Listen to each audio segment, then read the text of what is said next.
The Muir family have been farming here since 1905 roughly. My brother and I took over the partnership in 1983. We're around about 220 acres, small farm by today's standards, and the cropping this year is 62 acres of winter wheat, which is all skyscraper, 60 odd acres of beans, which is tundra winter beans, and 57 acres of spring barley, and EFAs of roughly 5 acres round the fields. We used to grow spring beans, but I don't like taking a combine out in October. It's just like the old days when we used to grow potatoes. You don't like lifting tatties in November. The soils at Freelands is traditionally a medium to light loam with the odd slightly heavy patch.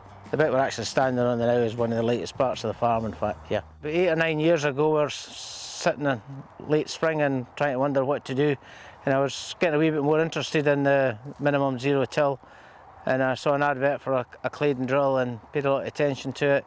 Then decided it would suit our regime. Basically, a Claydon drill is 50 to 60 horsepower per metre, so it doesn't need a huge tractor to pull it. So we decided we would go down that route, and we actually bought it without a second-hand one, without a demonstration, and been very pleased with it. Beforehand, as you said, everything was ploughed, and it was the additional piggyback power harrow drill. But we only have the one tractor, one forklift in the farm, and so it made sense to go down that kind of route. Well, the diesel usage is gone down huge. It's gone down, I would say, about 50% probably. Just come in and drill it and roll it, whereas you had a couple of passes beforehand. So fuel savings is tremendous. But we did, Craig at the college did a carbon audit for us, and it was in our favour because of that. All the straw is baled by a farmer who takes it away and we get back as dung. But normally we chop the Endrigs normally, just in case of catchy weather. You can get in and get it baled easier where the Endrigs aren't run over. But yes, the straw is all baled. The dung will not be spread until the ground's firm enough for drilling. Compaction, as you know, compaction is the worst enemy of minimum till, of any farming enterprise, to be honest. So we wait till the ground's more or less fit for drilling and we spread the dung on top. I bought a Claydon Terrastar about 4 or 5 years ago.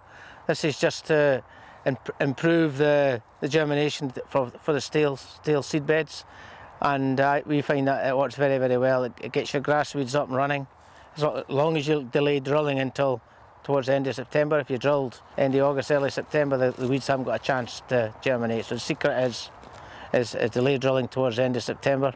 It makes a huge difference, we find. It controlled all the problems we were having.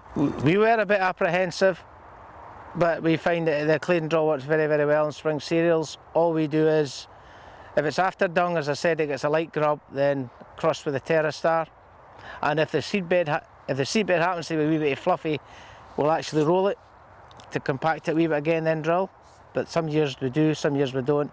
But if it's just after a cover crop, once we kill off the cover crop, we then just go across once with the Terrastar and drill.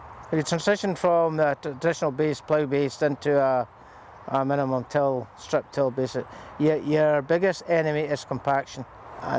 You must control compaction either with like we always subsoil our tram lines, and any areas that are firm, especially in a wet year. If you've got lorries, trailers getting loaded with straw, you subsoil these areas where you're loading the straw. Compaction is the huge enemy of minimum till of any description.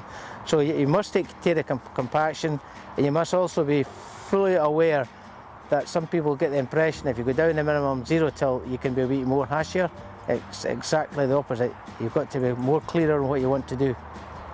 So you do it right, and you wait till the ground conditions are right. If you don't do that, to a certain extent, your ploughing and your power harrow, you'll get away with a wee bit more. It's opposite with that. You've got to wait till it's right. Well, I have found that to our cost in the past. So yeah, no, it has to be right. Yeah.